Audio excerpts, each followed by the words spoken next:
지난 시간에는 오순절에 약속하신 성령께서 이제 제자들에게 임하신 사건을 우리가 살펴보았습니다. 급하고 강한 바람 같은 소리가 하늘로부터 온 집에 가득했고, 또 불의 혀처럼 갈라지는 것들이 각 사람 위에 하나씩 임했습니다. 제자들은 모두가 다 성령 충만함을 받았고, 또 성령께서 말하게 하심을 따라서 다른 언어로 하나님의 큰 일을 말하기를 시작했습니다. 그러나 그 모든 사람들이 이 성령의 역사를 바르게 이해한 것이 아니었습니다. 그 가운데서 어떤 사람들은 놀라면서 어찌된 일이냐라고 물었고, 또 어떤 사람들은 제자들이 세술에 취했다라고 하면서 조롱했습니다. 사람들은 놀라운 현상들을 보았지만 그 사건이 무엇을 의미하는지 제대로 알지를 못했습니다. 자, 여기서 우리는 아주 중요한 사실을 보게 됩니다. 놀라운 일을 경험하는 것만으로는 그 의미를 바르게 알 수 없다라는 것입니다. 여러분, 하나님께서 행하신 사건은 바로 하나님의 말씀을 통해서 해석되어야 되는 것입니다. 성령의 역사도 성경의 말씀을 통해서 바르게 이해해야 되는 것입니다. 사람들이 그럴 때에 바로 베드로가 11사도와 함께 일어났습니다. 그러나 베드로는 자신의 체험을 말하지 않았습니다. 자신이 다른 언어로 그렇게 말하게 된 것을 길게 설명하지도 않았습니다. 베드로는 성경을 펴서 지금 일어나고 있는 이 사건이 무엇을 의미하는지를 설명을 했고, 또 예수 그리스도의 죽음과 또 부활하심과 높아지심을 선포했습니다. 이것이 성령 충만받은 사람의 아주 중요한 모습입니다. 성령께서는 사람으로 하여금 자신을 드러내게 하지 않으시고 예수 그리스도를 드러내게 하십니다. 자기 경험을 자랑하지 않으시고 하나님께서 예수 그리스도 안에서 행하신 큰 일을 증언하게 하십니다. 성령으로 충만해진 베드로는 자기 입에서 나온 그 말씀을 통해서 바로 자신에 관한 이야기가 아니라 예수 그리스도에 관한 복음의 이야기를 사람들 앞에 하게 된 것이었습니다. 그러므로 오늘 우리가 함께 읽은 말씀은 베드로의 설교의 내용인데 중심은 바로 이것입니다. 성령께서는 바로 베드로의 입을 열어서 사람들이 십자가에 못 박았으나 하나님께서 다시 살리시고 또 높이신 예수 그리스도를 증언하게 하셨다라는 것입니다. 그러니까 성령 충만함의 목적은 특별한 체험을 자랑하는 데 있는 것이 아닙니다. 성령께서 교회로 하여금 이 성경을 따라서 예수 그리스도의 죽음과 부활과 높아지심을 분명히 선포하게 하신다라는 것입니다. 오늘 이 저녁 말씀을 통해서 우리도 성령께서 무엇을 말씀하시는지를 분명히 깨닫는 여러분 되시기를 바랍니다. 오늘 이 예배 자리에 함께한 우리 성도들이 정말 삶 가운데서 여러분의 입술 가운데서 자신의 이야기와 세상 이야기만 하는 데에서 머물지 말고 여러분의 입술을 통하여 살아계신 예수 그리스도가 담대히 증언되는 그런 은혜가 임하시기를 주님의 이름으로 축원합니다. 자, 그러면 오늘 본문 말씀인 14절 말씀을 먼저 함께 읽도록 하겠습니다. 시작. 베드로가 11사도와 함께 서서 소리를 높여 이르되 유대인들과 예루살렘에 사는 모든 사람들아, 이 일을 너희로 알게 할 것이니 내 말에 귀를 기울이라. 아멘. 자, 앞서 사람들이 이 제자들을 향해서 세수를 취했다고 조롱했다고 했습니다. 자, 그렇게 사람들이 조롱하자 베드로가 11사도와 함께 일어섰습니다. 자, 여기서 이 사도행전의 저자인 누가는 베드로가 혼자 일어섰다라고 말하지 않고 오늘 말씀해 보니까 11사도와 함께 서서라고 기록을 했습니다.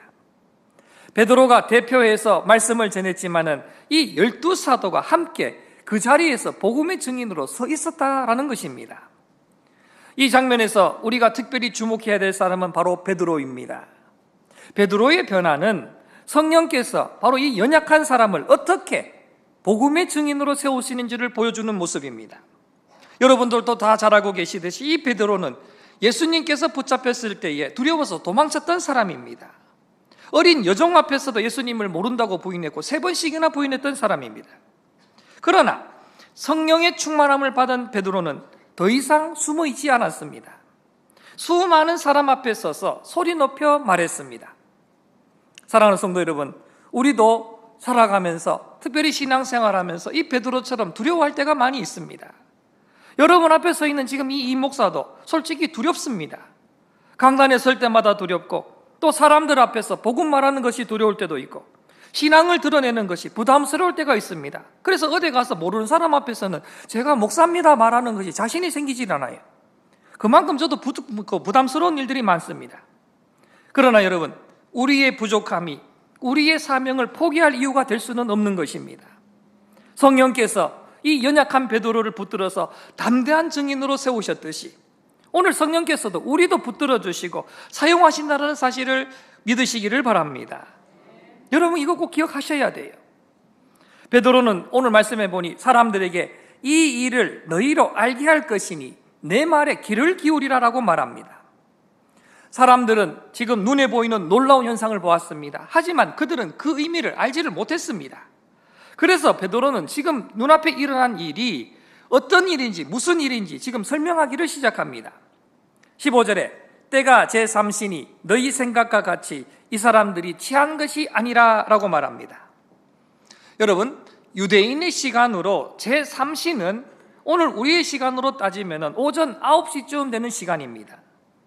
그러니까 베드로는 지금 이 시간이 당신들이 생각하는 것처럼 술에 취해 있을 시간이 아니라고 지금 말하고 있는 것입니다. 그러나 베드로의 목적은 단순히 제자들이 술에 취하지 않았다라는 사실을 변호하는 데 있는 것이 아닙니다. 베드로는 사람들이 이 술에 취한 것으로 오해한 이 사건이 사실은 하나님께서 선지자를 통하여 약속하신 그 말씀의 성취라는 것을 지금 말씀하려고 하는 것입니다. 그래서 16절을 보시면 이는 곧 선지자 요엘을 통하여 말씀하시는 것이니 일러스되라고 말합니다. 지금 베드로는 자신의 느낌으로 성령 강림에 대해서 설명하지 않습니다. 내가 경험해 보니까 성령이 이렇더라 이렇게 말하지 않았습니다. 베드로는 먼저 하나님의 말씀을 폈습니다. 지금 일어나고 있는 이 사건을 요엘 선지자의 말씀으로 지금 해석을 하고 있는 거예요. 여러분, 이것이 우리 오늘 신앙생활하는 우리에게 매우 중요한 모습입니다. 여러분, 성령의 역사는 언제나 하나님의 말씀과 분리되지 않다라는 것을 잊지 마시기를 바랍니다. 성령께서는 바로 성경을 기록하게 하신 분이십니다. 그리고 그 기록된 말씀을 통해서 예수 그리스도를 깨닫게 하시는 분이 바로 성령님이십니다. 그러므로 여러분, 신앙생활 하는 가운데 여러분들 각자에게 여러 가지 체험들이 있을 거예요. 그 어떤 체험이 강하게 아무리 강렬하게 다가온다 할지라도 여러분들은 바로 그 체험에 대해서 말씀을 통해서 한번 비추고 보고 살펴보아야 되는 것입니다. 자신의 느낌을 성령의 음성이라고 주장하기 전에 그것이 성경의 말씀과 얼마나 일치하는지 우리는 확인해야 되는 것입니다. 그래야 바르게 설 수가 있는 것입니다. 오늘날 교회가 성령의 역사를 사모해야 됩니다. 하지만 성령의 역사와 더불어서 동시에 하나님의 말씀을 더욱더 굳게 붙들어야 되는 것입니다. 그 이유가 바로 여기에 있습니다. 성령 충만과 말씀 충만은 서로 반대되는 것이 아닙니다. 성령 충만한 사람은요, 말씀을 사랑하고 말씀을 따라 예수 그리스도를 증언합니다. 그러므로 우리의 생각보다는 말씀을 앞세우고 우리의 느낌보다는 말씀을 신뢰하며 또 성령의 인도하심을 따라 말씀에 순종하는 성도들 되시기를 주님의 이름으로 축원합니다. 자, 17절부터 18절까지 말씀 함께 봅니다. 시작. 하나님이 말씀하시기를 말세에 내 영을 모든 육체에 부어주리니 너희 자녀들은 예언할 것이요 너희의 젊은이들은 환상을 보고 너희의 늙은이들은 꿈을 꾸리라. 그때에 내가 내 영을 내 남종과 여종들에게 부어주리니 그들이 예언할 것이요. 아멘. 자, 베드로는 지금 이 요엘 선지자의 말씀을 인용하면서 말세에 내가 내 영을 모든 육체에게 부어주리니라고 선포합니다. 자, 여러분, 여기서 말세라는 것은 단순히 세상 끝날이 몇 년 남았다라는 그것을 가리키는 말이 아닙니다.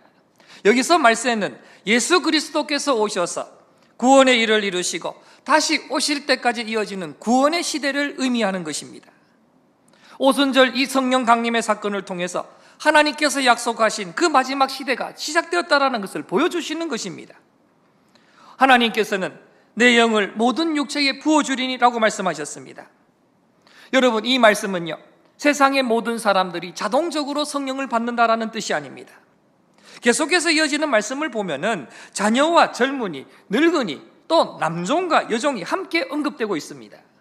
곧 성령의 은혜가 성별이나 나이, 사회적 신분의 장벽에 제한되지 않고 하나님의 백성에게 풍성히 부어질 것을 말하는 것입니다.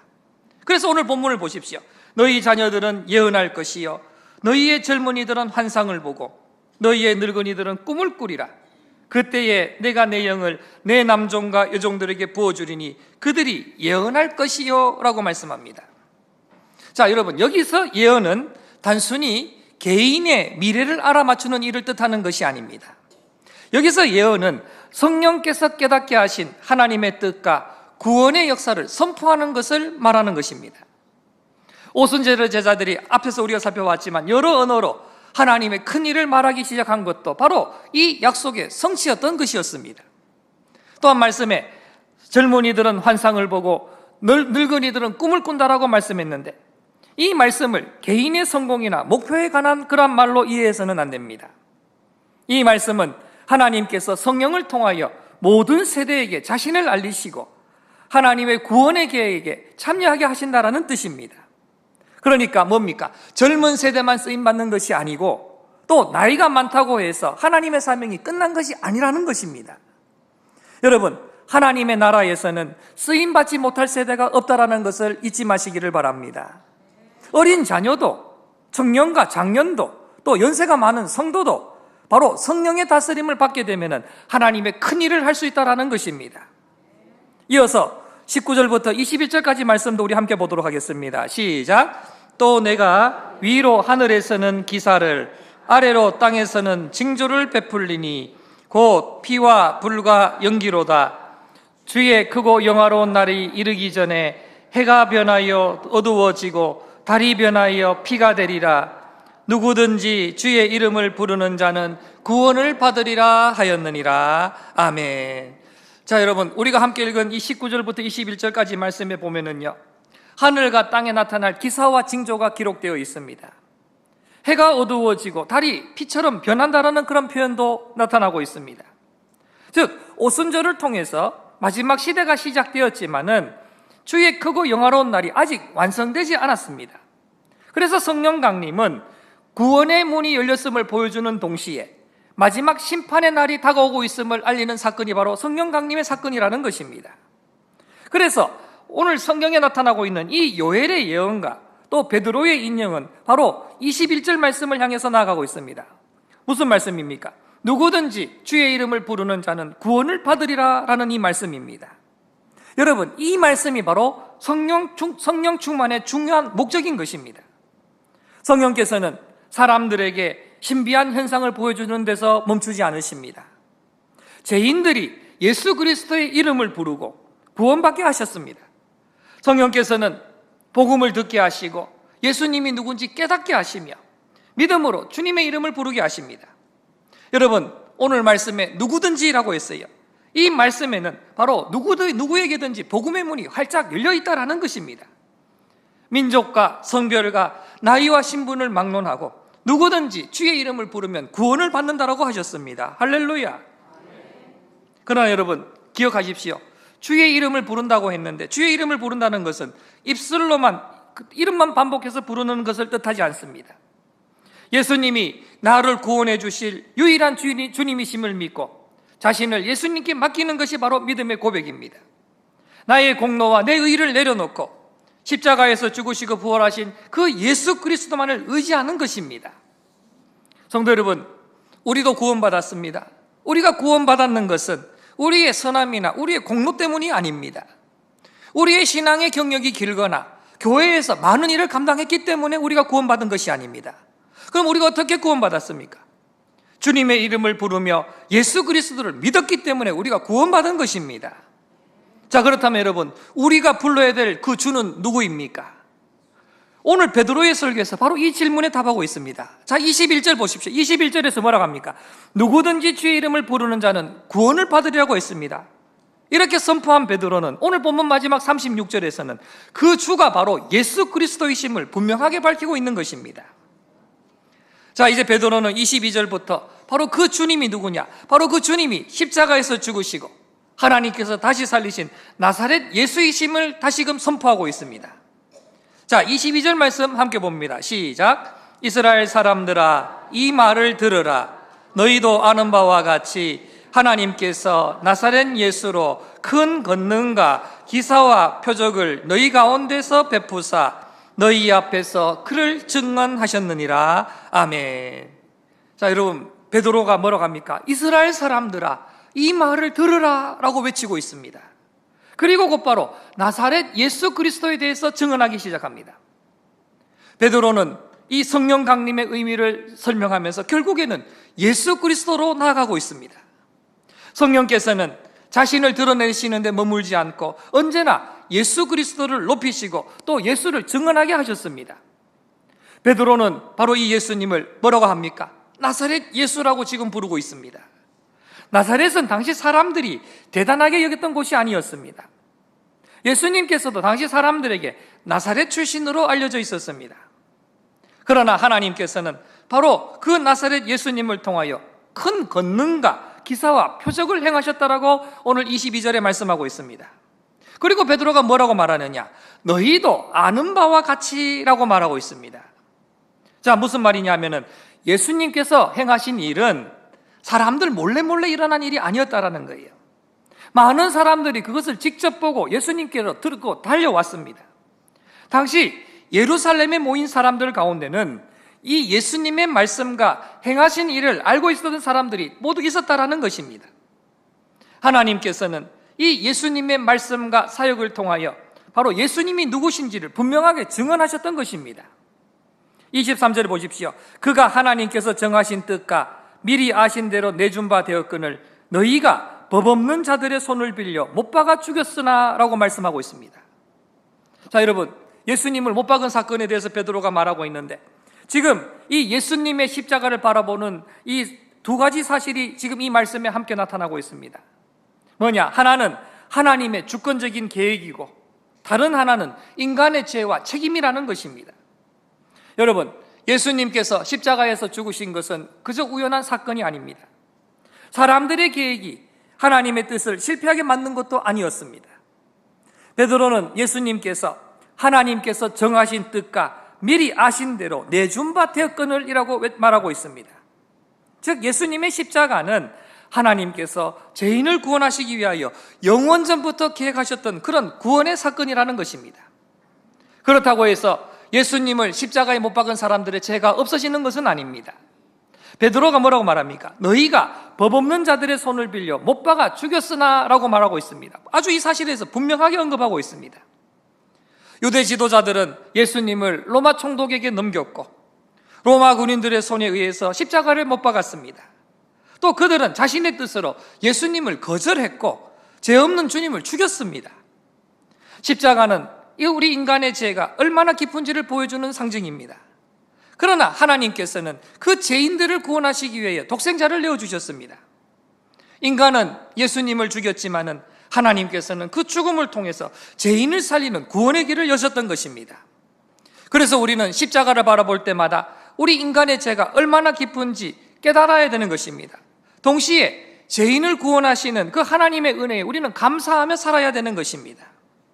십자가를 바라볼 때마다 우리를 위하여 독생자를 내어주신 그 하나님의 사랑을 깊이 깨닫는 은혜가 여러분 모두에게 충만하시기를 주님의 이름으로 축원합니다. 자, 24절 말씀 보겠습니다. 24절 말씀 함께 봅니다. 시작. 하나님께서 그를 사망의 고통에서 풀어 살리셨으니 이는 그가 사망에 매여 있을 수 없었음이라. 아멘. 자, 여러분, 사람들은 예수님을 십자가에 못 박아 죽였지만 하나님께서는 이 예수님을 사망의 고통에서 풀어서 다시 살리셨습니다. 이것이 바로 복음의 중심인 것입니다. 십자가에서 죽으신 예수님께서 다시 살아나셨습니다. 그러니까 이 예수님의 부활은 제자들이 만들어낸 이야기가 아니라는 거예요. 베드로가 뭐라고 말합니까? 그가 사망에 매여 있을 수 없었음이라라고 말하고 있습니다. 예수님께서 죄 없으신 하나님의 아들이시며 생명의 주인이시기 때문에 지금 베드로가 이 말을 하고 있는 것입니다. 예수님은 죄가 없으셨지만 우리의 죄를 대신 지시고 죽으셨습니다. 그러나 사망은 생명의 주이신 예수님을 붙잡아 둘 수는 없었습니다. 하나님께서는 예수님을 다시 살리심으로 그분이 참으로 하나님의 아들이시며 약속하신 그리스도이심을 나타내셨고 이 십자가의 구원의 사건이 사역이 완전하게 이루어졌음을 확증하는 것입니다. 예수님의 부활은 십자가가 실패가 아니었음을 보여주는 사건입니다. 사람들의 눈에는요, 예수님께서 패배하신 것처럼 보였을 것입니다. 제자들은 모든 것이 끝났다라고 생각했었습니다.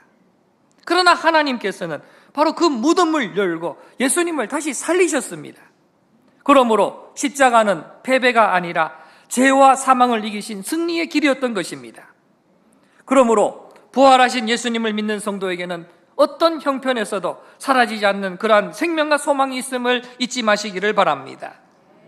베드로는 이 예수님의 부활이 갑자기 일어난 일이 아니라 구약 성경이 이미 약속되어 있다는 사실을 지금 설명하고 있습니다. 그래서 오늘 본문 25절부터는 다윗의 시편을 인용해서 또 말씀을 하고 있습니다. 25절부터 28절까지 말씀, 좀 길지만 함께 말씀을 읽도록 하겠습니다. 시작. 다윗이 그를 가리켜 이르되 내가 항상 내 앞에 계신 주를 배웠음이요 나로 요동하지 않게 하기 위하여 그가 내 우편에 계시도다. 그러므로 내 마음이 기뻐하였고 내 혀도 즐거워하였으며 육체도 희망에 거하리니 이는 내 영혼을 음부에 버리지 아니하시며 주의 거룩한 자로 썩음을 당하지 않게 하실 것이미로다. 주께서 생명의 길을 내게 보이셨으니 주 앞에서 내게 기쁨이 충만하게 하시리로다 하였으므로 아멘. 자, 여러분, 우리가 함께 읽은 이 25절부터 28절까지의 말씀은 바로 시편 16편에 기록된 바로 다윗의 고백인 것입니다. 다윗은 지금 하나님께서 자기 영혼을 음부에 버리지 않으시고 주의 거룩한 자로 썩음을 당하지 아니하실 것이라고 지금 고백을 했습니다. 그러나 이 말씀은 다윗 자신에게 완전하게 이루어진 것이 아니었습니다. 왜 그럴까요? 다윗은 죽었고 장사되었고 그의 육체는 썩음을 당했습니다. 베드로는 이 사실을 근거로 해서 다윗이 자기 자신만을 말한 것이 아니라 장차 오실 그리스도의 부활을 미리 내다보고 예언한 것이라고 지금 사람들 앞에서 설명하고 있는 것입니다. 29절 보세요. 형제들아, 내가 조상 다윗에 대하여 담대히 말할 수 있노니 다윗이 죽어 장사되어 그 묘가 오늘까지 우리 중에 있도다라고 말하고 있습니다. 그러니까 베드로는 다윗이 죽었고 장사되었고 그의 묘가 남아있다라고 말하고 있습니다. 유대인들이 가장 존경했던 그 다윗 왕도 죽음을 피할 수 없었던 것입니다. 그의 몸도 썩음을 당했습니다. 그러므로 27절에 주의 거룩한 자로 썩음을 당하지 않게 하실 것이미로다 라는 이 말씀은 다윗 자신을 넘어서 다른 분을 가리키는 예언의 말씀이었던 것입니다. 자, 그럼 여러분 30절 31절 말씀 다시 한번 함께 읽겠습니다. 시작. 그는 선지자라 하나님이 이미 맹세하사 그 자손 중에서 한 사람을 그 위에 앉게 하리라 하심을 알고 미리 본고로 그리스도의 부활을 말하되 그가 음부에 버림이 되지 않고 그의 육신이 썩음을 당하지 아니하시리라 하더니 아멘. 자, 하나님께서는 다윗에게 그의 자손 가운데 한 사람을 왕위에 앉히겠다라고 약속하셨습니다. 자, 다윗은 선지자로서 하나님의 약속을 믿었고 또 장차 오실 그리스도의 부활을 미리 바라보았던 것입니다. 예수님은 어떻습니까? 다윗의 후손으로 오신 약속의 왕이셨습니다. 그러나 예수님은 어떻습니까? 다윗처럼 죽음에 머물러 계시지 않았습니다. 하나님께서 예수님을 죽은 자 가운데서 다시 살리셨고 예수님의 육신은 썩음을 당하지 않았습니다.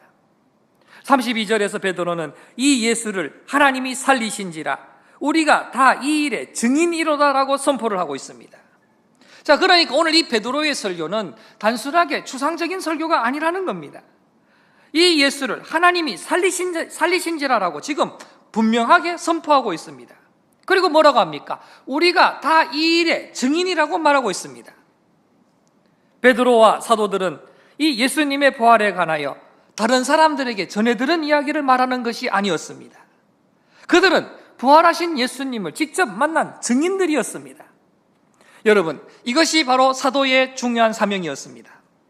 사도는 자신의 생각을 가르치는 사람이 아니라 예수 그리스도의 죽음과 부활을 증언하는 사람입니다. 제가 지난번에 계속해서 반복해서 말씀드렸던 부분입니다. 오순절에 성령께서 임하시는 것도 이 증언의 사명을 감당하기 위함이었습니다. 사랑하는 성도 여러분, 우리는 사도들처럼 예수님의 부활을 직접 목격한 증인들은 아닙니다. 그러나 사도들이 성경에 남긴 그 증언을 믿고 그 복음을 가정과 일터와 이웃 가운데 전하는 증인으로 부름을 받았다는 사실을 잊지 마시기를 바랍니다.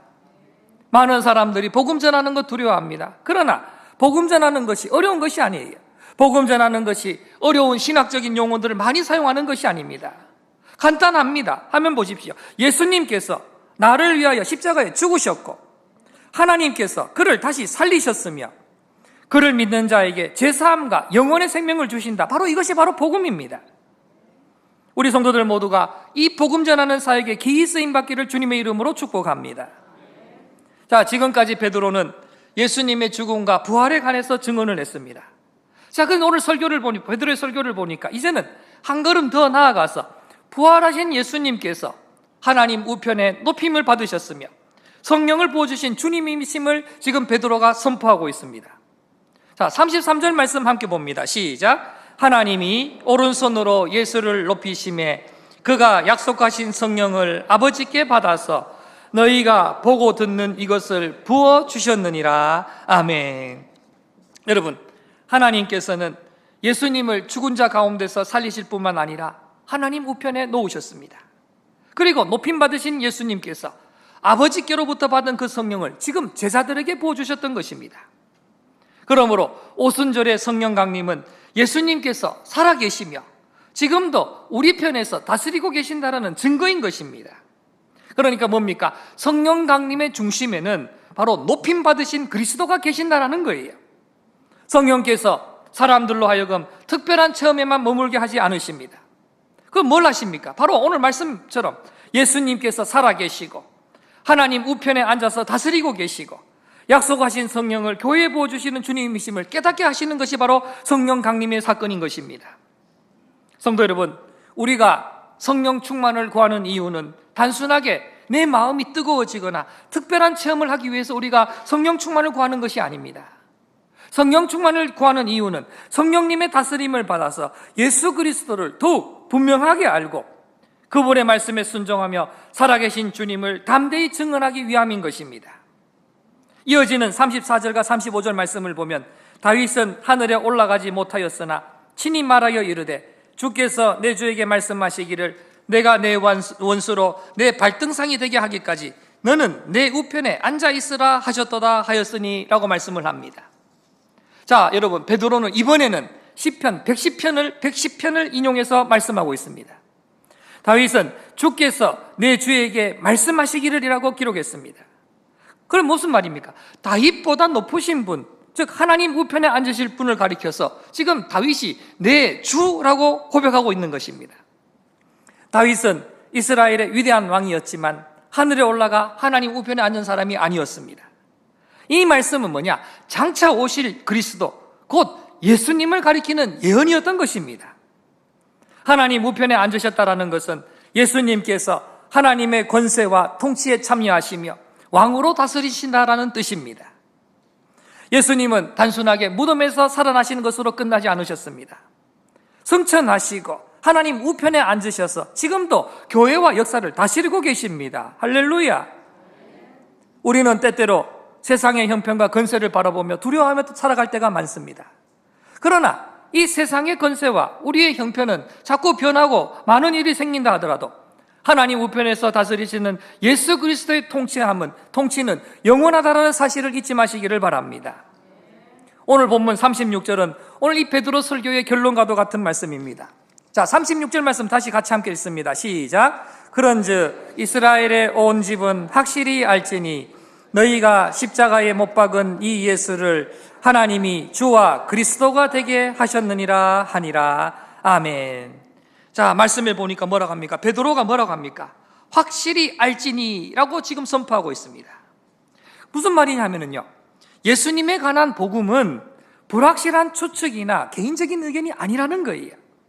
하나님께서 예수님을 죽은 자 가운데서 살리셨고 하나님 우편에 높이셨으며 주와 그리스도가 되게 하셨습니다. 이것은 예수님이 부활하신 뒤에야 비로소 주님이 되셨다라는 뜻이 아닙니다. 하나님께서 예수님을 다시 살리시고 높이심으로써 바로 예수님이 약속된 그리스도이시며 모든 것을 다스리시는 주님이심을 분명하게 보여주셨다라는 뜻입니다.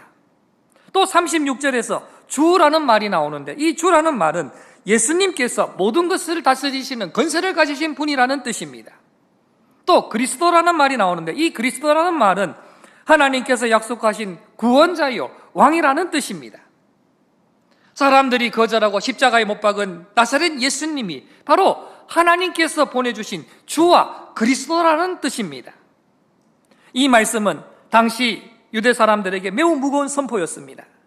베드로가 뭐라고 말합니까? 너희가 십자가에 못 박은 이 예수라고 말하고 있습니다. 그들은 하나님께서 보내신 그리스도를 거절하고 죽였습니다. 그러나 하나님께서는 그 예수님을 다시 살리시고 높이셨습니다. 복음은 예수님께 그저 내가 필요한 도움을 받는다라는 사실에만 머물지 않습니다. 복음은 예수님이 나의 주님이시며 나는 그분의 다스림을 받아야 한다는 선포인 것입니다.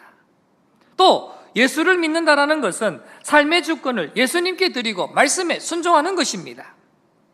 성도 여러분, 예수님이 여러분의 주인이십니까? 근데 여러분, 우리는 입술로는 예수님을 주님이라고 고백하면서도 실제 내 삶 가운데서는 내 자신의 뜻을 더 앞세고 살아가지는 않으십니까? 순종하기 어려운 말씀 앞에서는 주님의 다스림을 거부하고 있지는 않으십니까? 성령께서는 우리로 하여금 예수님을 주님이라고 고백하게 하십니다. 할렐루야. 그리고 그 고백이 우리의 삶을 순종의 삶으로 변화시키는 것입니다. 성령 충만은 예수님의 주권을 인정하고 자신의 뜻을 내려놓으며 주님의 말씀을 따라 살아가는 것입니다. 우리 모두가 예수님을 단순히 아는 데서 머물지 않고 나의 주와 그리스도로 믿고 순종하기를 바랍니다. 우리 가정과 일터와 교회에서 예수님의 다스림을 기쁘게 바라가는 성도들 되시기를 주님의 이름으로 축원합니다. 이제 말씀을 정리하겠습니다. 베드로가 증언한 복음의 중심은 분명했습니다. 사람들이 십자가에 못 박은 예수님을 하나님께서 다시 살리시고 높이셔서 주와 그리스도가 되게 하셨다라는 것입니다. 그러므로 오순절의 성령 강림은 예수님께서 살아계시며 주와 그리스도로 다스리고 계신다라는 증거인 것입니다. 성령님께서 두려워했던 그 베드로의 입을 여신 목적은 자신이 받은 체험을 자랑하게 하려는 것이 아니었습니다. 십자가에서 죽으시고 부활하시며 높임 받으신 그 예수 그리스도를 담대히 증언하기 위해서 베드로의 입술을 여셨던 것입니다. 그러므로 우리는 성령의 충만한 다스림을 받아 살아계신 예수 그리스도를 담대히 증언하고 예수님을 나의 주님으로 믿으며 말씀에 순종하며 살아가야 되는 것입니다. 성령님께서 두려워하던 이 베드로의 입술을 여셨듯이 오늘 우리의 입술을 열어주셔서 살아계신 예수 그리스도를 증언하게 하실 줄로 믿습니다. 여러분 모두가 가정과 일터와 교회에서 십자가에서 죽으시고 부활하신 예수 그리스도를 담대히 전하는 주의 백성들 되시기를 바랍니다.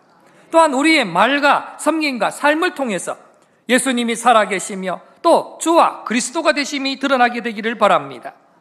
우리 효자교회와 우리 효자의 모든 성도들이 성령의 충만한 다스림을 받아 살아계신 예수 그리스도의 담대한 증인으로 쓰임 받으시기를 주님의 이름으로 축원합니다.